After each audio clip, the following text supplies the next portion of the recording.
like Michael Morales had the ranking starter pack. You know what that is? Wait, what's that? That's Neil Magny. Who else? Who else he fought? Oh yeah, Gilbert Burns. Like they got the starter packs now for dudes that they want to be ranked. Like Kevin Holland, a part of that starter pack too, right? Like there's gonna be certain fighters that you see these great other fighters fight. But look at Prates, look at Michael Morales, and look at Shevchenko. And if you kind of look at all their fights, they kind of all the same people. Yeah, there's a lot of similar opponents. You know what I'm saying? That's the starter pack at the beginning to the rankings. You know. What up, y'all? Welcome back to another episode of the Brick Brother Podcast. I know y'all been waiting on this. I know y'all been, definitely excited, man, for us to come back and get back to the content. But right now, we just had to really focus on a few things. Obviously, we had one of the biggest fights, this year against Kamaru Usman. And, man, we just really wanted to lock in. But we back to it. We got a great schedule going. And, man, I'm excited to have y'all back. So, with everybody that is new to our channel, make sure that y'all hit that subscribe button, hit that like, and hit that share, man, so we can get a bigger audience on our side. But, hey, welcome back to the Brick Brothers Show. Let's get it. All right, let's do it. But no, just to talk about that a little bit, a lot of people, I see comments and things of that nature, saying that, Buck, is in the shadows. He hiding. Yeah, Dagestan. I was in Dagestan for a little minute. Due to the Usman loss. But, I think a lot of people forget we still recorded episodes after that. We were still active or whatever. Mm-hmm. But, life happened for both people, both of us actually. So we just took some time to get our affairs in order. I went on vacation, a bunch of other life changes. You have some things going on that you need to take care of. So we it's just one of those things, a situation like we are human, we have schedules, we have lives. Yeah. I mean, at the end of the day, this ain't how we make money, right? I mean, in the future, this definitely is something that we definitely gonna be looking forward to. But like when life come calling, you know what I'm saying? It's come bigger, right? But I got my things in order. You got your things in order. And like I said, bro, we coming back way, way stronger and harder, And I truly believe that, with that time off, it was needed, bro. Like a little reset, a little restart, to really kind of appreciate the things that we've been doing and really kind of looking at all the things that we've been able to accomplish and be like, damn, we did a lot, bro. Like, we did a lot. You talking about from 2024, bro, right? 4 fights, you know what I mean? Having one of the biggest fights in 2025 with Kamaru Usman. Everybody like, man, when you coming back? When you coming back? Nigga, I need to take a break. Right. Like, let me slow down. But don't get it twisted. I think 2026, bro, we coming back even harder, man. And I really do want that same type of activity that I had in 2024, but you gotta have some moments where you take your time, because you see a lot of guys get rushed. You see a lot of guys just trying to make their way up the ladder or the rankings to try to get to a title. You know what I mean? And they kind of slip up, right? And I realized, let me learn from that. Let's work on some tools. Let's work on some some techniques and some new things in order to get back into the octagon with. So I utilized this time to really kind of develop not just physically but mentally. Right, to learn a lot of different things, learn about the business, strategize a little bit more. My marketing has, I think, went up, a great scale, and I just, excited to show that, man. 2026. No, definitely, and just glad to be back. I appreciate everybody, who stayed. If you're watching this, I appreciate you for staying, being patient, locking in with us. If you left, you can come back. It's okay. Right. We ain't gonna and to anyone new, make no blame. Yeah, and for anyone new, we appreciate a new brick. So let's just get right into it. This week, some big fights on the horizon. UFC 322 at Madison Square Garden. The main event is a big one. I'm sure you're paying a lot of attention to. A lot of attention. Jack Della Maddalena versus Islam Makhachev, champion, of course, at 170, taking on the vacated champ at 155, former champ, if you will. So how do you see that fight going? I mean, it's a lot of ways you can see it, right? But in my personal opinion, with this fight, it's one of the biggest fights that Islam can have for himself, because he's moving up in a new weight class, right? You just seen he didn't built up on some size, right? He been taking this little creatine shot, yeah. right? Never heard of it. So he said he's moving, his structure of moving up weight has been good, right? He said he feels good at 170. He doesn't feel drained. So we might see the best version, for real, of Islam, because he don't have to drain himself at 155. But do I believe that, Islam is a true welterweight? Nah. not at all. But I feel like he got one of the smallest welterweights in the division, which is JDM. And I'm just keeping it buck. Like, JDM ain't really that big, you know? And with that being said, it's just like he got the perfect matchup right now, stylistically, right? But don't get it twisted. JDM still got a chance and opportunity, especially when the fight is on his feet. But I don't even think Islam going to play with him, right? Like, Islam is definitely going to take this fight exactly where he needs to take it in order to see himself get his hand raised, because how my man JDM is looking at this fight is how he fought Bilal, and he's trying to compare both of them. You can't compare. These are going to be two different fights. Because look, at the end of the day, Bilal was trying to prove something. He had Canelo hands, but he forgot he still got pillow hands. You know what I'm saying? Like, he couldn't get JDM out of there, so he was touching JDM. But, like, JDM just got to realize this is going to be more grappling than it was in my last fight. And I know I had a 5-rounder, and I did successful in stopping shots, but those are only shots that you was able to stop. And then Bilal kept going to striking and boxing and kickboxing. Islam's going to keep shooting. Even if you stop it, he's going to keep transitioning up to a body clinch, reaping them legs, pushing up against the cage. So I just really feel as if JDM hasn't really prepared himself like he think he did. Because, all right, if I was to give an example, like, you see who you're working with. Craig Jones, shout out to him, you know, B-team and everything. But, like, I don't think that's what it's going to be to beat Islam. You're going to have to stop the shots. You shouldn't even have the mindset to get to the ground, if that makes sense, right? To try to get back up, hip turn, little submissions, or the shoulder threat. I believe you should keep the fight from getting to the ground, period, and then keep it on the feet. And then his main training partner that he said was Alex Volkanovski. And no disrespect, you know, Alex did good the first time, but he still got his bell rung that second time. You know what I'm saying? So I just, like, to me, I don't think JDM got the right preparation. I would have been bringing in some people from Uzbekistan, man, and really wrestling and trying to get me to the ground. That's all I'm trying to say. That's funny. Mm-hmm. What you think, man? How you think the fight gonna go? I mean, I think it's an interesting matchup. I think you highlighted a bunch of great points. I mean, I think as far as JDM goes, he's on an 18-fight win streak, obviously undefeated in the UFC, a champion. But I do feel like he is the best stylistic matchup, regardless of how the fight goes. It's the best opportunity at welterweight of any of the guys you could mention. I think Kamaru Usman would be a much tougher fight. I think you would be a much tougher fight. Ian Gary, there's a lot bigger 170 fighters, and then just guys who can kind of mix it up a little bit more. JDM is primarily a striker. That's what we kind of know him for. So this is kind of a old school striker versus grappler matchup, and I feel like Islam might not have moved up to welterweight if somebody else was champion. With that being said, I give Islam Makhachev a lot of I don't even know the word to say, but I think he has a major advantage in this fight. I think the strength of schedule that Islam Makhachev has fought. Mm-hmm. I think that he's a pretty big guy himself. Right. Not a natural welterweight, but JDM isn't that large of a guy himself. So I just think that if the fight goes to the ground, Islam has more ways to win. Right. You know, with his striking, with his grappling, his submissions. Yeah. So I understand bringing in Craig Jones and wanting to do jiu-jitsu, but I get what you're saying. Going to somebody who can help you really prepare that takedown defense and keeping it a striking affair probably would be to his advantage. But honestly, I just think that JDM has a chance to win, but it's not very likely. Right. So that's just what I don't really. Now, don't get it twisted. I don't even mean to cut you off. Go ahead. We want JDM to win. We tired of these booty warriors, man. They take it over, man. And at the end of the day, Islam is going to slow up this whole division, right? Like, there's a lot of guys in position where they're going to get a chance and an opportunity to fight for the belt, right? And a person like JDM, if he remains a champion, he's going to keep fighting, right? There's not going to be a point in JDM's career where he's like, let me just sit this one out, right? It's not going to happen because at the end of the day, this is how you make money, right? He's not a content guy. He's not, he don't market himself very well. So the way he get his bread is by whooping ass, right? And I can respect that. But with Islam, shout out to, Ramadan and all that, but that slow a lot of things. We're going to keep it a buck, right? You know what I mean? Shout out to my Muslim brothers, but when Ramadan comes around, they be hungry, they can't eat nothing, they got to fast. A fight cannot happen within whatever, a little month or, 2 months, right? And I really feel as if, with that being said, the next biggest thing, too, is Ilia Topuria want to move up, right? And make something happen. And if Islam wins, we already know that's going to be the fight that they want to make.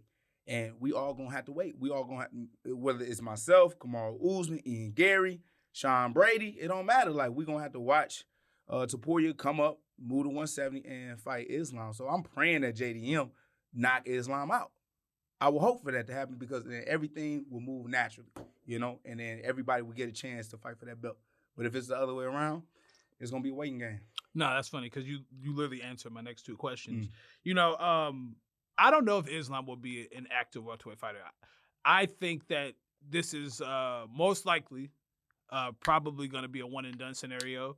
I don't know if he wants to defend the welterweight title. I don't think he necessarily needs to. I think he's at the position if he beats JDM, where he can kind of just pick and choose what he wants to do. I think at that point he'll be bigger than a title. It won't really matter. He can just take, okay, I'll fight Ilia Topuria. If somebody interesting from what something interesting presents itself, fuck it. If Justin Gaethje does well, then I beat him. Paddy Pimblett, like he can just kind of do what he wants to do at that point, and I don't think it really matters.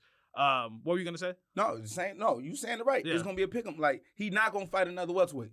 We don't keep it real. He's not going. No, yeah, because like you said, if it was any other welterweight up there, it wasn't gonna happen. No, I just think he would have been fought Bilal if that was the case. He would have been fought. Who was it? Leon. Like he would have been moved up, but he had to find the right person.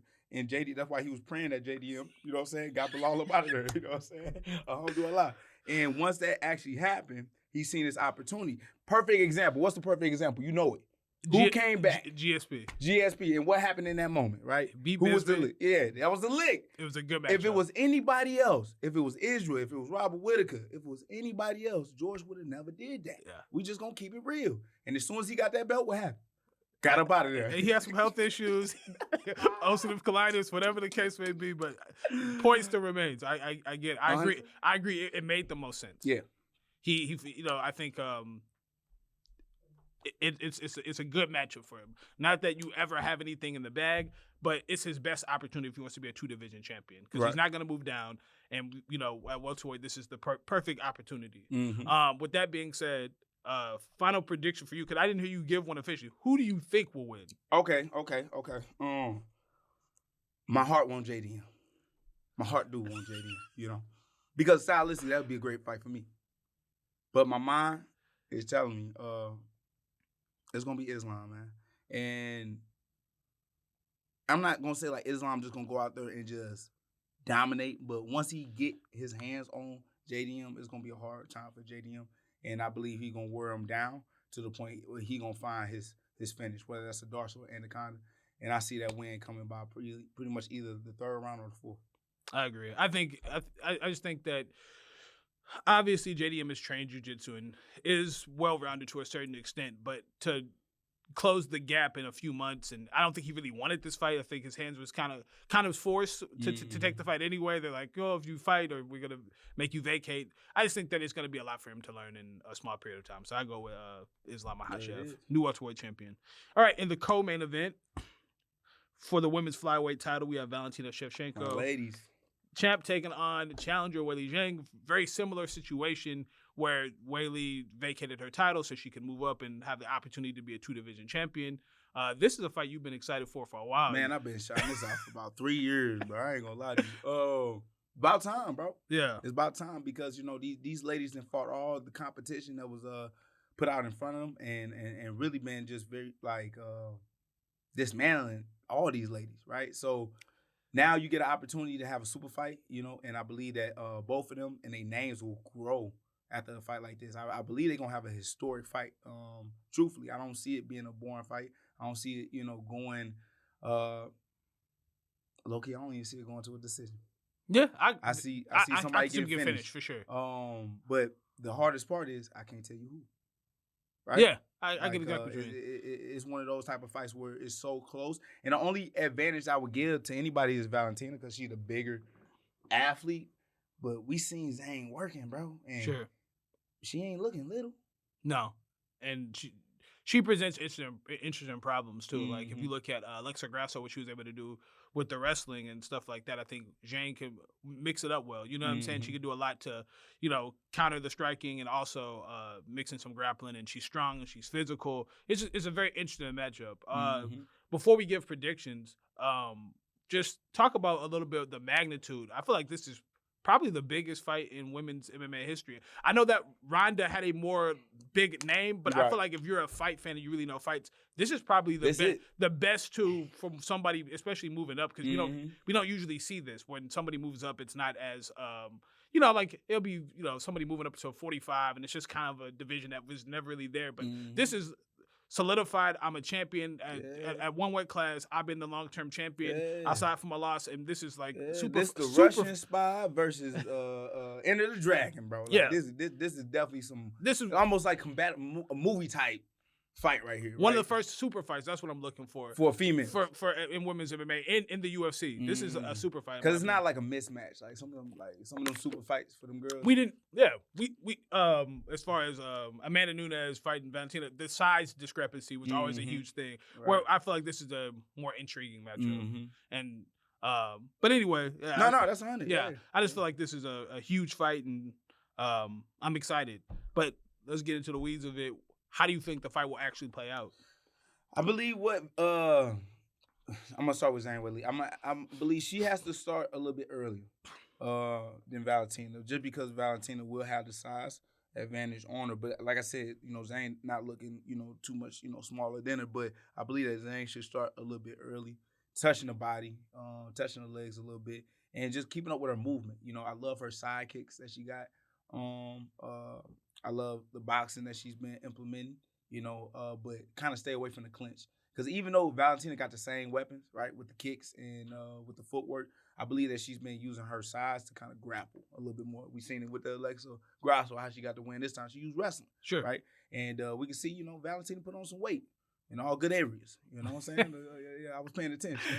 And that's one thing I think Zhang should try to stay away from. Not saying that she couldn't, deal with it. I get it. But this is a 5-round fight. We're out alive. And exactly. Sure. So if anything, I would like to see Zhang kind of put on the pace early and see what she can do with that. But and even with Valentina, with her, like kind of closing the gap, right? Getting Zhang Weili pushed up against the cage, because Zhang gonna fire. And once she fires, she can come underneath her and do her work and do some damage because, Valentina, she powerful, man. And she can land some good damage on the ground. So, like I said, this really just who implements their game plan first. Sure. I see it very similar but a little different. The thing I think of this fight that is the most significant is defense. I think offensively, both of these fighters are amazing. Like I said, I think the magnitude of this fight, to me, this is the most competitive, skill for skill, most well-rounded fight in women's MMA history. That's my personal opinion. With that being said, if there's one area where I feel like Valentina Shevchenko has a major advantage, not just size, it's defense. I feel like sometimes Weili can be very aggressive, and you've seen her get caught against Rose Namajunas. If you've seen moments where, she's been defensively compromised, where she's allowed takedowns and things of that nature to happen. And I feel like Valentina is much more calculated. But with that being said, Weili Zhang is very powerful. She's fast. She's accurate. She comes in shape. It's a very intriguing matchup. With that being said, I guess I'm going to take the larger fighter with a little bit better defense. And I'm a big fan of both fighters. So, I honestly do not care who wins. I'm just excited to watch. But if I had to pick, they're around the same age. I don't think reach is a major factor in this fight. So I'm just going to go with the larger fighter with a little better defense, in my personal opinion. So you're going with Valentina. Going with Valentina. The bullet. What's your official pick? You would. Because I was about to say, nigga, let me slide, bro. I love both of them, bro. Huge fans of both. Nothing personal? I'm going to go with my girl, Zhang. Sure. All right. Then for the feature bout, we got a fight, I'm sure, because, I'm going to ask you a question at the end of these. Yeah. Because you have a bunch of welterweights fighting on this card. For a reason, but yeah. Yeah, no, go ahead. But anyways, Sean Brady takes on Michael Morales. Sean Brady, obviously we know he's ranked number 2. Michael Morales ranked number 8. How you think this fight will play out? And then a prediction if you would like to. Well, okay. I think this is a fight that is it don't make sense. We just gonna keep it a bean. We gonna make there's a fight that I could have had if we wanted to end the year off on a good one. And I thought that was going to be Michael Morales. I thought it was going to be me and him to kind of, scrap it up. And I thought that fight happened like around December, because that's actually what Michael Morales said. He's like, I want to fight before the end of the year. I'm already knowing in my head. I was like, yeah, that's probably what they're going to link me up with. And getting ready, getting prepared, I heard this news, right? Sean Brady fighting Michael Morales, number 8 versus number 2. And you got to realize, like, Michael Morales, which is undefeated, a lot of good finishes, and somebody that's young and from Ecuador, right? People got to realize where you from also matters, because that's a market there that, you can really make this guy a star, especially if he can go after that title. But with all that being said, I'm surprised that Sean Brady took this fight. Very risky. Like, nigga, this not like, because he said this one thing. I'm gonna keep it a bean. He's like, well, I'm gonna have to fight him anyway. Why not fight him for when the ultimate goal is on the line? But to each his own. For me too. How you're gonna have to fight him? Michael Morales, as good as he's been, the notable win he has is Gilbert Burns, Neil Magny, and that's great. But there are so many other welterweights. You ain't hit the top 5. You talk about the Prates, the Ian Garys, yourself, Leon Edwards. There's so many things that could happen where he might struggle. He's been very fortunate to have good matchups and to fight big. I'm glad you brought that up. Go ahead, keep talking. But to fight a couple big fighters. But there are much more interesting challenges that present themselves at 170. I think we all agree. He could pass with flying. We just don't know. Right. And I'm one of those people. Not that to be scary, but. Look, Sean Brady worked really hard to get where he's at. He's fought a lot of tough competition. Mostly has passed those tests. But make him do the same thing. Right. Like that's my mentality. I give him credit for taking that risk. Right. And I ain't gonna lie. Like, Michael Morales had the ranking starter pack. You know what that is? What's that? That's Neil Magny. Who else? Who else he fought? Oh yeah, Gilbert Burns. Like, they got the starter packs now for dudes that they want to be ranked. Like Kevin Holland, a part of that starter pack too. Right? Like, there's going to be certain fighters that you see these great other fighters fight. But look at Prates, look at Michael Morales, and look at Schevchenko. And if you kind of look at all their fights, they kind of fought all the same people then. Yeah, there's a lot of similar opponents. You know what I'm saying? That's the starter pack to get into the rankings, And I truly believe that that's a thing to look at, because they haven't had the hardest route to get where they're trying to go. And what you saying before with, him now fighting Sean Brady, he didn't get to see me, right? He didn't get to see Ian Gary. He didn't get to see another Prates, right? Another great prospect in themselves to really see what he about, right? Now, I know he talented. I know he good. I know he's very dangerous when it comes to fighting a person like Sean Brady, because we already know Sean Brady soft. He's soft on the feet. Now, we keep it a buck on this, bro. Like, Sean Brady just not the most confident on the feet. But don't worry, because he does have another weapon, which is on the ground, but his wrestling is kind of questionable. And I feel like if Sean is unable to kind of get the fight to the ground, he's going to have a hard time, right? And the thing about Michael Morales, regardless of if I don't think he's a good striker or he has great technique, he come to fight. Powerful, too. Explosive. Powerful, fast, athletic, confident, you know what I'm saying? Regardless of his arrogance. Like, he don't know. He never lost. Don't know, you know what I'm saying? 100%, right? And that's power in itself. And to be honest, I really see Sean Brady being sent to the king in this fight, bro. Like, I'm talking about in the first round. I really see it. Could be. Could be, Ain't too. No could be. Big stage, too, MSG. No. Your people's from there? Look, I'll just say this. Come on, give it to him. No, I'm be honest. I think I do have Sean Brady picked, but there is a 7-inch reach discrepancy between those two. He ain't gonna get that, bro. So that's a tough hill to climb. I think Morales does enough. Yeah. If you're a good wrestler, if you watch film, he leaves himself open for takedowns. I seen it. If Sean Brady doesn't see it, that's on him. But the moment will be there. I think the only situation where Sean Brady could find himself in a lot of trouble if he tries to rush it. I'm gonna give just a quick tutorial, like not even tutorial, but just tips. Guys who strike big always leave themselves open for takedowns. It's only when you have that fear and anxiety of being knocked out, or you try to play their game, where you leave yourself extremely susceptible to being knocked out. Mm-hmm. So I think that this fight could go one of two ways. Sean Brady rushes it and gets knocked out. Well, two ways for it to go bad for him. Or Sean Brady to say, you know what, I'm going to do everything to grapple, and you just can't put him away. and then by the time third round rolls around, you're exhausted, and then you get clipped. That's the worst two cases for Sean. For Sean Brady. But more than likely, I think Sean will be good enough to get a takedown. I think he's really heavy on top. He has good jiu-jitsu, and I think that he'll make Morales work. And we've never seen Morales in those tough waters before. That's 100%. And like I said, but he got to get there first. True, right? True. And that's 7 inches. And them boys winging too. True. And you saw Gilbert Burns really struggle, who has kind of a similar skill set to Sean Brady. But I think Brady can figure out. I think he won't make those same mistakes. I'm sorry, bro. You already said pillow hands got him out of there, bro. But Law got him out of there, because that's what I was going to stop you. Against Sean Brady, but I look like Canelo Alvarez. I ain't going to lie. He had them Canelo hands. He had They Canelo were still pillow hands. Because I ain't never seen nobody get knocked out still standing. You know what I'm saying? That nigga he was still there, but he got knocked out, though.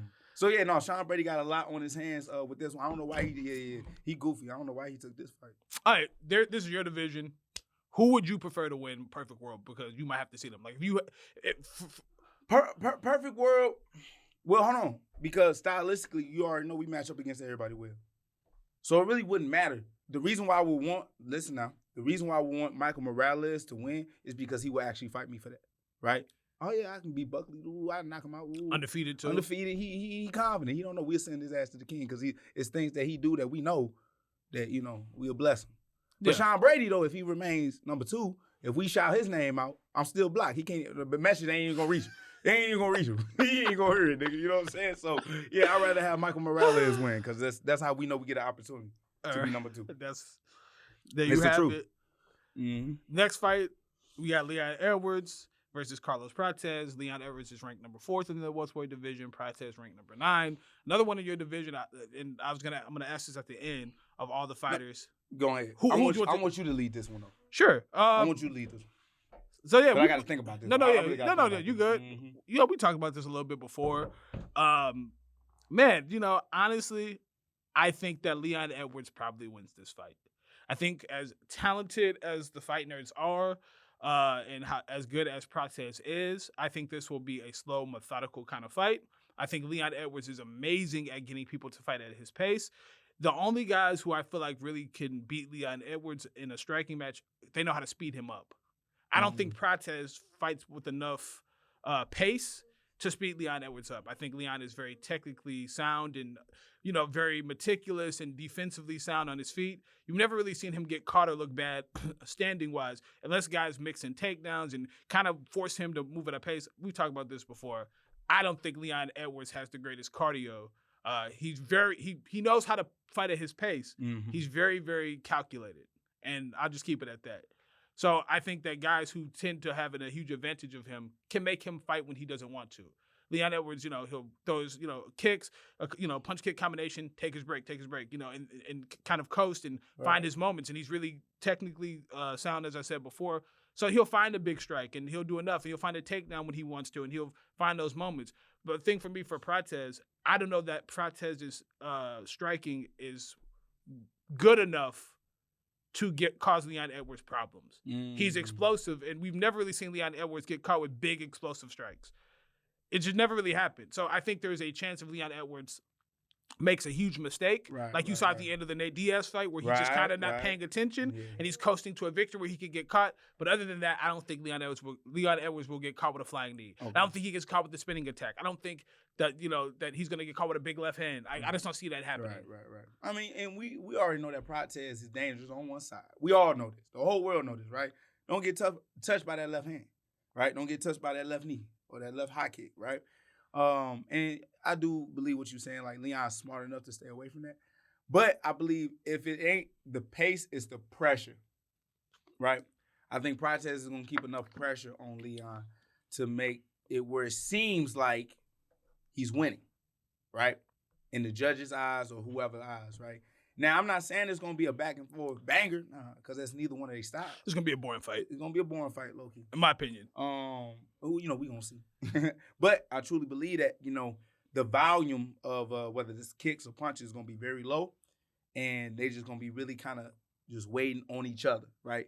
But the only difference is that Prates is going to be pushing him back and giving him a little bit more pressure where it's going to have Leon sliding from. You think Leon going to get bullied?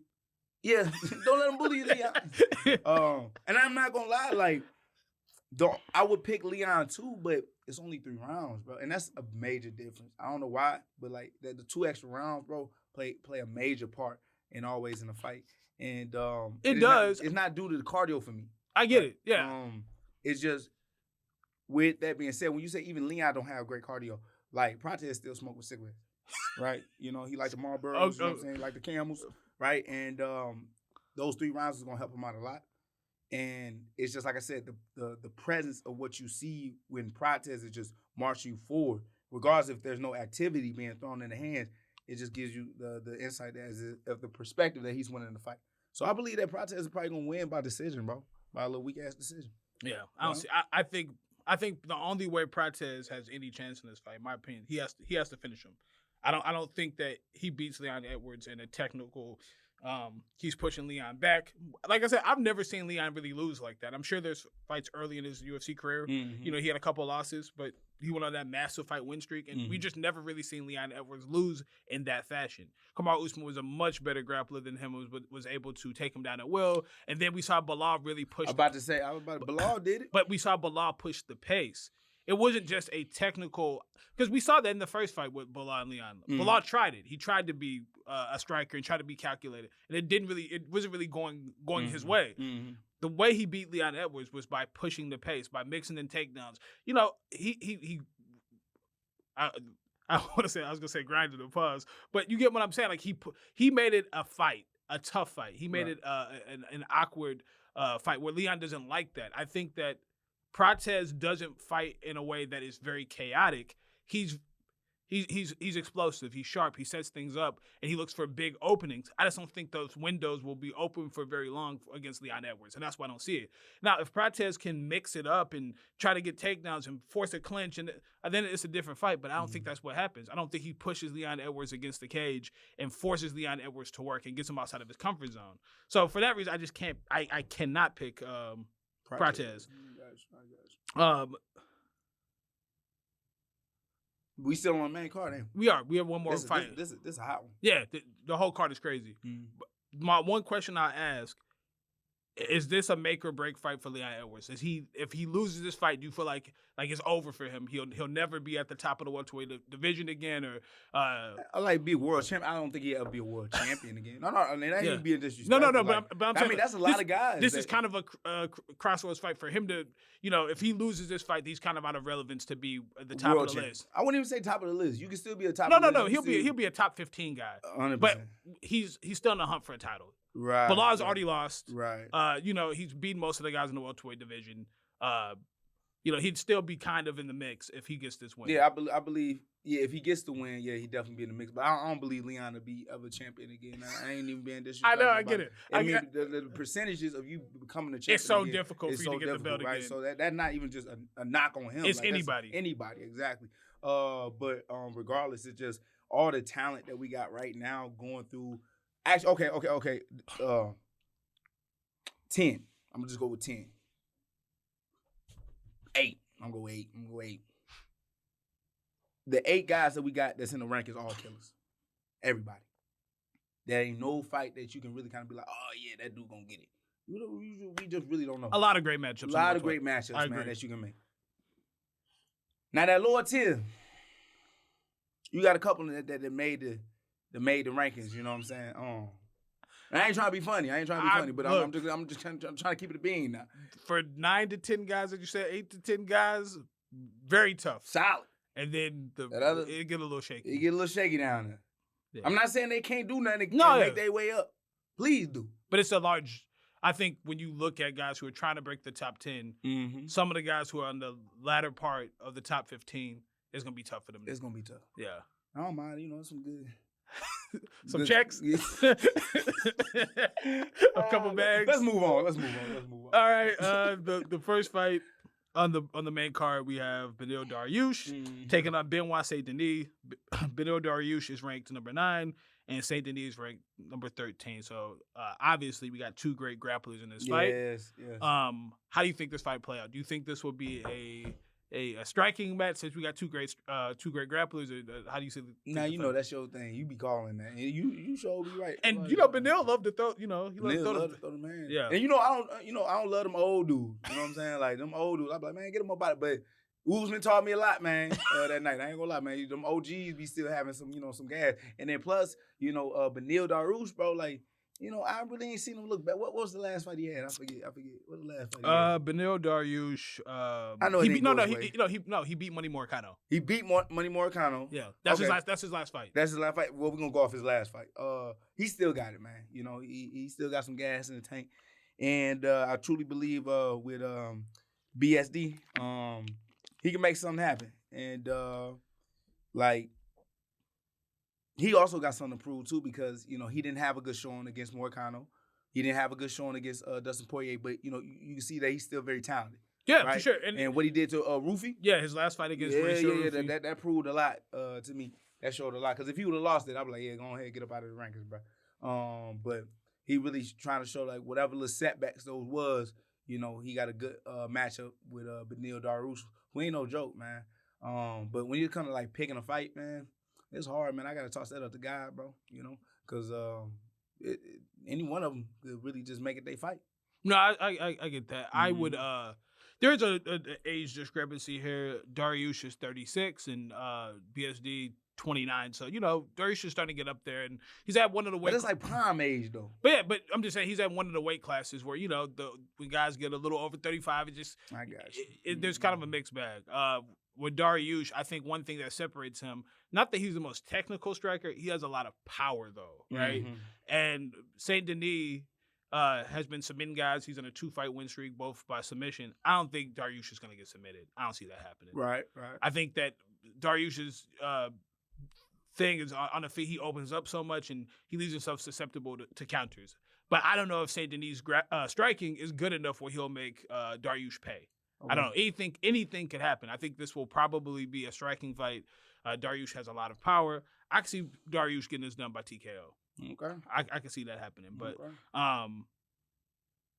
what do you think the implications are, win or loss for either fighter? I don't know. It's hard to tell. Like I said, they both trying to prove something, right? Benil Dariush, he gonna hunt for that title, nigga, till like it's done. Like, no, for real, and I gotta respect that because he really did have one of his opportunities like kind of robbed from him, and that was the one with Islam, right? Because to me, that's who I would have picked. Like, why y'all pick Moricano, right? Out of all people, like I think Benil Dariush definitely should have got picked for that, and he would have definitely gave Islam more of a difficult time. I'm not saying he would have won. I'm not saying it, but he would have gave it's a more better than 1 minute. Because his better than 1 minute. You know what I'm saying? I'm sure Dariush would have gave better than. What's wrong with a minute, man? That's the point number 2. Need that honey pack. Shout out to them. Peak horsepower. But my whole thing is, I just think that his ability to scramble would have made it an more interesting fight. Mm-hmm. Dariush is really, really good at, grappling and scrambling from position to position, which I think would have been more interesting. So I get what you're saying. Yeah. Dariush also is one of the people who's had to fight everyone. 100%, bro. That's all I'm saying. I hate it, bro. Every tough lightweight, I feel like he's pretty much fought at this point. Yeah. So I feel like for Dariush, this is one of those fights, make me or break me, where he can still kind of be in the mix. Mm-hmm. He's getting older. If he beats Benoit Saint Denis, okay, now you're on a 2-fight win streak. You can get a nice, interesting matchup. Will there be fights for him if he doesn't win? Of course. But I think he wants to win that title, fighting all those tough all the tough fights that he has and tough competition. For Saint Denis, I mean, he's 29. I think, obviously, if he loses, it hurts him, but not as much. So I think for Dariush, it's a really big fight for him. Mm-hmm. For Saint Denis, it's a big fight, but there's some wiggle room. I'm going to go with my man, Dariush, man. Fuck it, man. I'm going to shoot for my man. I'm with Dariush as well. But, that's just how I see the fight going. I don't really play favorites. Then for the prelims, we got a bunch of good fights. We'll go through them a little quicker. Yeah, man, go through these. I don't know these people. Man. No, you do know these people. This MSG, they got this is crazy. They got all names. So Bo Nickel versus Rodolfo Vieira. Rodolfo Vieira. Oh, the jiu-jitsu dude. Yeah. Mm-hmm. That's the feature bout for the prelims. I thought he was on the main card though. Boneco, I think they moved him off the main card. I think he originally was supposed to be on the main card, but he got. That's why you gotta just keep your mouth shut. You know what I'm saying? Because I think Bo Nickal said something. He was like, "Yeah, the reason why I'm on the main card is because I keep the American base and everything." Kick that nigga down to the prelims. Well, I don't know what fight he would have been over. I wouldn't prefer to watch Rodolfo Vieira and Bo Nickal fight over any of the last 5 fights that I mentioned. And that's no disrespect. I feel like everybody on the main card makes sense and earned their spot. A bunch of competitions, bunch of fights, fight their ass off. So that's no. This fight for me, I mean, I'm excited for Bo Nickal. I think this fight makes more sense. Right. This is a tough challenge for both fighters. Bo Nickal obviously coming off the loss to Rainer de Ritter. I think Rodolfo Vieira won his last fight. Okay. You know, he's had a fair amount of UFC fights, so this is a good step in the right direction for Bo Nickal. But this isn't a top contender, right? This is somebody who's a good fighter. This would be a fairly good play for Bo Nickal again. It's like the who he fought last. He couldn't get him out of there though. Big tall dude, Paul Craig. Right, Paul Craig, good at jiu-jitsu, whatever. But it was a stand-up affair, and I feel like it's gonna yet again, like you said, when you get 2 grapplers, they get the striking, and I don't see Bo Nickal trying to take the fight to the ground, and he get to work his hands in this fight. But he'll have to, and I think Vieira will shoot on him. I think that's the thing. But he's not gonna take him down. He wasn't even able to take Chris Curtis down. No, I agree, but here's the thing. Go ahead. Will Bo Nickal's ego make him resort to his wrestling? And then it becomes an interesting fight. I agree with you. I think that Bo Nickal's striking is a lot more polished than Vieira. So I would give the advantage. I think Bo's probably fairly younger too. So I give the advantage to Bo Nickal, but I wouldn't be surprised if Bo could get caught in a scramble and something happens. But his wrestling is top notch, of course. We know that. So we both got Bo Nickal picked, I guess. Then we got Roman Kopylov versus Gregory Rodriguez. So we got RoboCop versus Roman Kopylov. That's actually big. Told you, man. That's big. That's a nice fight. These fights are good fights. How you see that going? Just real quick. I ain't gonna lie to you. I don't have a winner, but somebody getting sent to the king. Yeah. Somebody got to go. Somebody got to go. And that's the thing, man. Kopylov, he come to fight, man. He come to fight. Either way. He a quiet motherfucker, ain't he? You don't be saying much. He didn't really say nothing at all, but kill or be killed, yeah, he's going to go for it. I think RoboCop with his grappling and everything like that, I think he don't ever use it, though. When he has to. When he get rocked. He knows when to use his grappling. I put it that way. But I go with Rodriguez, even though I like Kopylov. I'm going with Kopylov. I think Kopylov gonna get it done. We got Aaron Blanchfield versus Tracy Cortez. That's a toss up. That's a tough match. Cortez. I mean, Cortez. She well rounded. I thought she was always like one dimensional. She's very well rounded, and right now she got a lot of hype on her, man. So I'll go with her just because she got a little hype on her. You know what? It's a tough.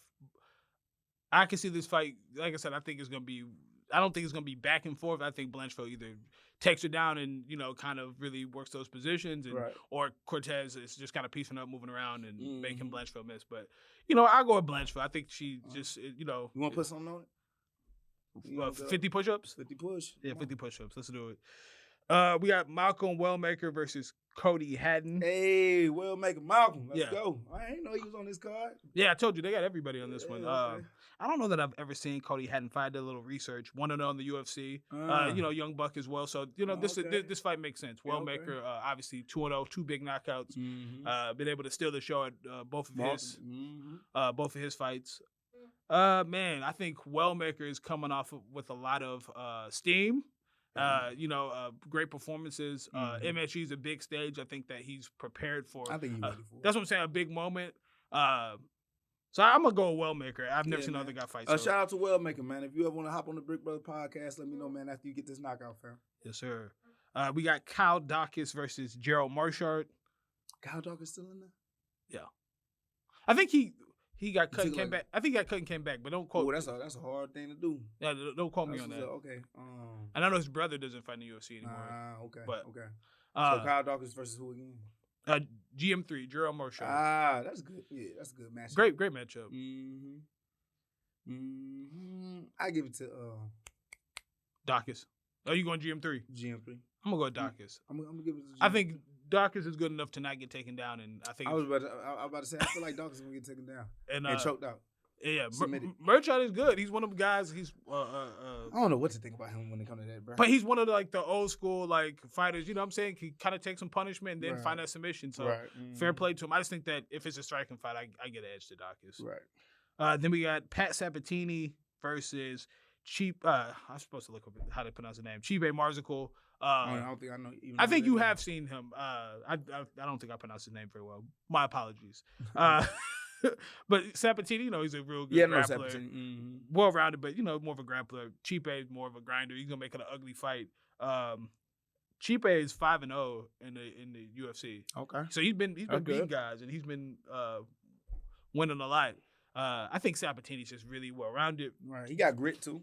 Yeah, he's a tough dude, but I think he's just very skilled. He comes in great shape. His grappling, his transitions, his ability to chain wrestle and scramble. I think that's just a lot to deal with. But Marzical, he's gonna fight. He's gonna make him earn the spec check. So I'll go with Sabatini, but I won't be surprised if Chipe Marzical can get that one.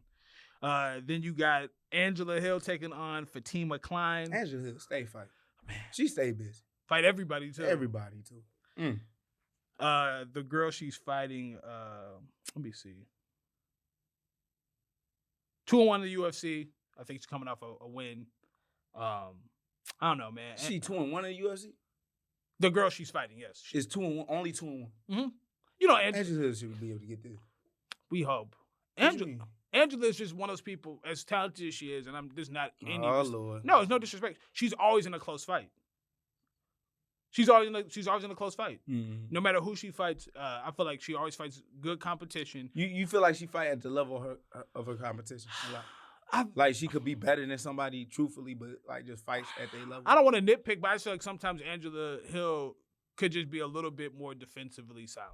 That's it. Mm. She's really good at landing strikes and whatever, but she just leaves those open and stay in the pocket for just a second too long and gives people those opportunities to get those takedowns and to land big strikes and just makes it closer to what it should be at times. Because I think she's been under, we've talked about before, the wrong side of a bunch of split decisions. If you look at a lot of her losses, it's split decisions. And I think that,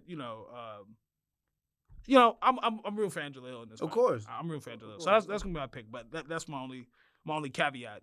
She just seems to be in a lot of close fights, and when you're like that, flip a coin, have it. The judging at MMA isn't always perfect, so you just you're subject to the terms. You know what I mean? Like it is what it is. So then we got I'm supposed to look up how to say this guy's name. You want to? I'm gonna actually. There's a lot of fights, man. It's the last one. I'm gonna let you try this one. Why you doing me like that, man? Where we at? The last one. Oh, that's the last one. By Sangar Suskuvakev. Yeah, that name sus, nigga. I ain't gonna lie to you. Yeah, Yeah, one of them fought, oh no, this is his first fight in the UFC, huh? I think he's making his debut. Yeah, versus Eric Makhachev. You know what? I have no clue. I'm just gonna go with Makhachev because it's an easier name to say. But by all means, man. No, I'm gonna go with the most difficult name. Yeah. He mountains. No, he fought Makhachev fought Cody Brundage and fought Nursultan Ruziboyev. I ain't seen that. I think he beat Brundage. But ended up losing to Nursultan. Okay, this a brother? Black guy. Yeah. Okay. I don't know why they keep setting up brothers against Nursultan. I don't get it. It is what, hey man, he's trying to get his lick back, you know. He's been different since you threw that money at him. You funny for that one. That wraps up our coverage for UFC 322. Please leave comments and let us know who you think will win in the main event and all the following fights. All right, so serious note, UFC has really been trying to do some damage control with everything that's been going on, but fight fixing, crazy, right? Like I thought we was done with this, with the whole James Krause situation and everything kind of getting built up. Who? Yeah, you right. I don't know that nigga. Nah, they got Buddy up out of here. No, 100. We ain't heard of that man for a minute, and for obvious reasons, right? But they trying to say or speculate that it might happen again, right? With this fight. Now, look, I don't know anything really about it. I haven't done much research on it at all, so I'm not going to say that Buddy did that, because like sometimes you just take a L, like regardless of what they said, like the spikes or the betting lines went up. The betting lines was crazy. That's what they said now, but they said they approached Buddy and was like, hey, you in trouble? You know what I'm saying? Like, nigga, you owe somebody some money. You know what I'm saying? You trying to do something for your peoples, right? And he said, nah, but still messed around and lost the fight. But what if he honestly was telling the truth and just lost the fight, right? Yet again, like, I don't know nothing about that. But one thing we find funny is this part. Fighters that actually spoke up about this and said, yeah, I've been approached before. Yeah, somebody tried to put something in my pocket before. And we know why. That's all we know why. Like, that's what I really want to talk about. Like, what y'all trying to say? Like what do y'all think y'all was trying to prove when y'all came out with that information? Right? Because, I mean, we seen a couple fighters do it, but, you know, I find it funny, like one fighter, you know, who used to have a certain occupation back in the day, you know, who was throwing that thing back for a couple change, you know what I'm saying? Talk about, you know, I got too much integrity to be taking money. Funny as hell for that.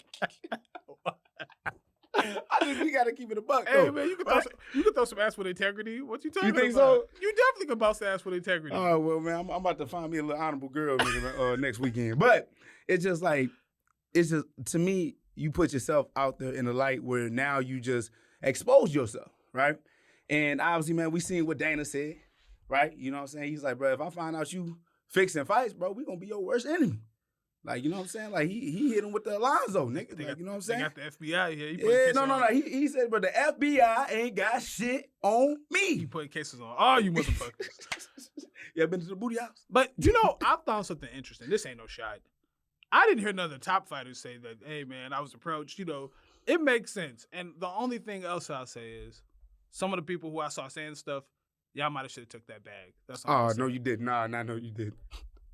Some of them ain't got a career right now. I'm just saying, I might have took the bag. You know what I'm saying? Like, you might have been. No, you ain't taking no bag, nigga. No. I'm not saying I would have. I'm saying if I was them, because I feel like for the people who were who mentioned that they were asked, it's because it would be believable. And I'm not trying to be disrespectful.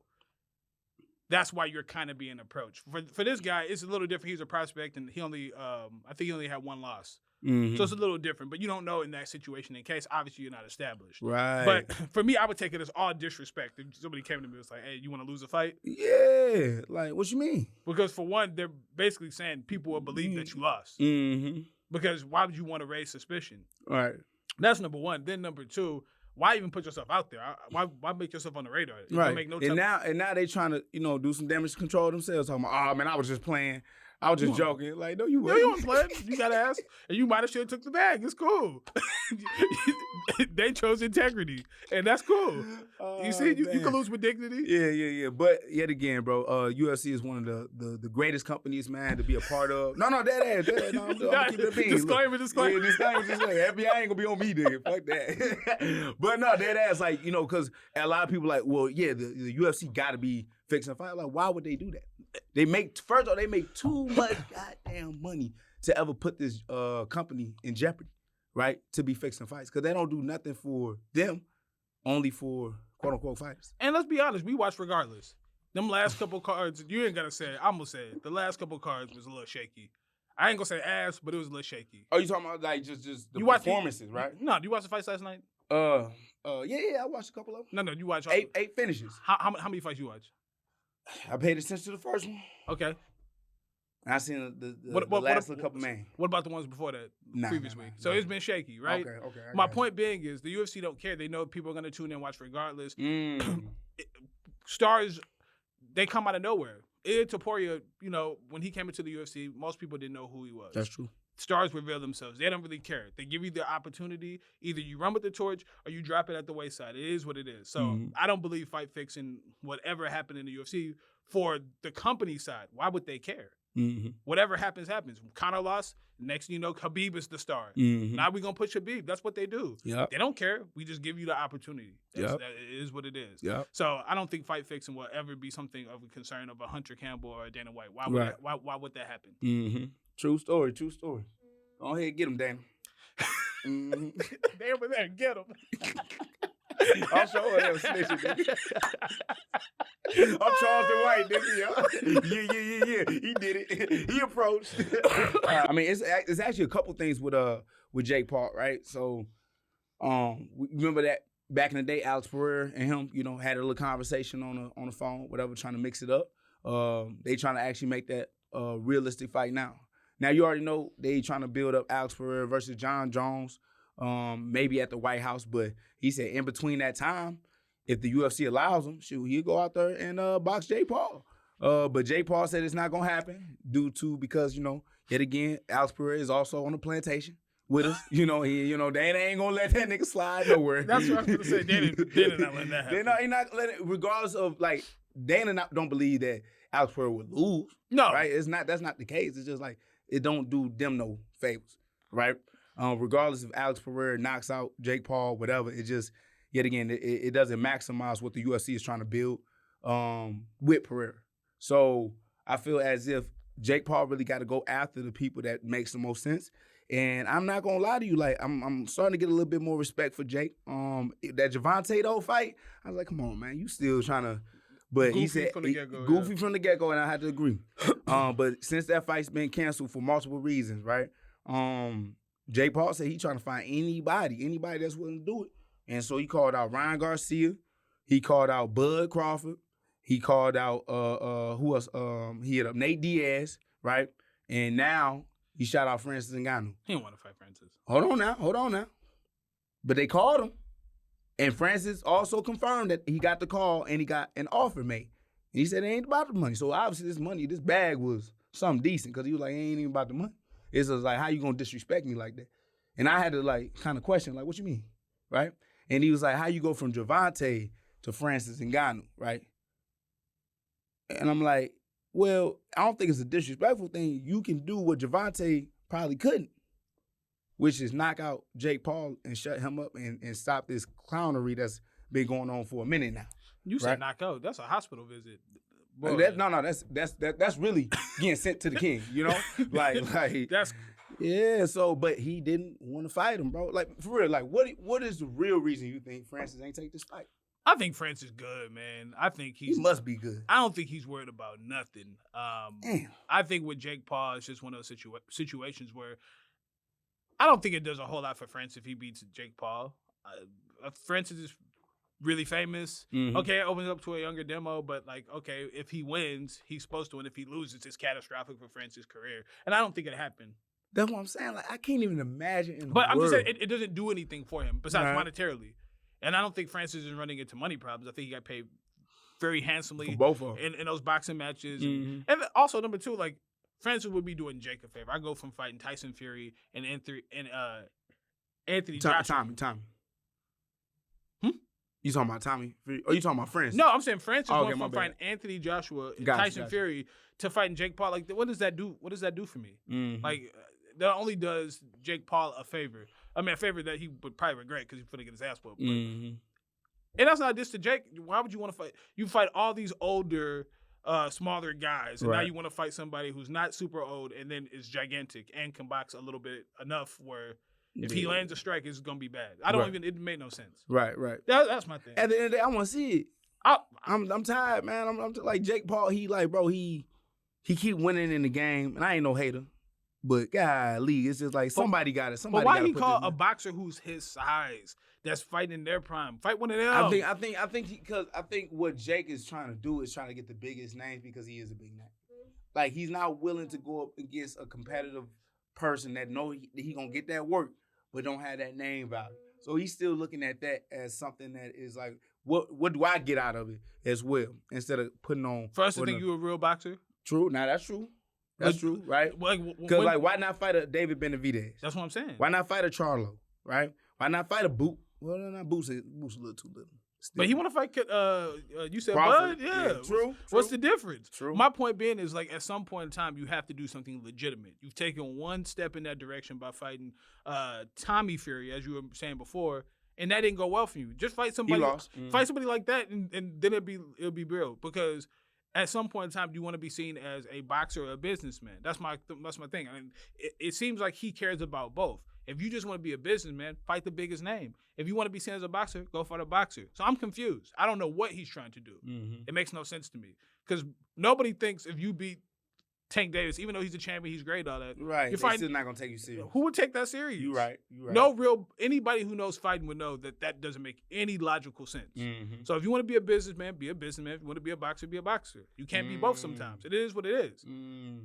Everybody can't be Floyd, No, that's true. That's true. But, Drake's still making some noise out here. He making noise, making money. I'm not hating. Yeah. I'm just saying you have to pick your heart. You know what I mean? Pick you got to pick what you want. That's true. Thank you for watching another episode of Brick Brothers Podcast. Please like, share, subscribe. Be a brick.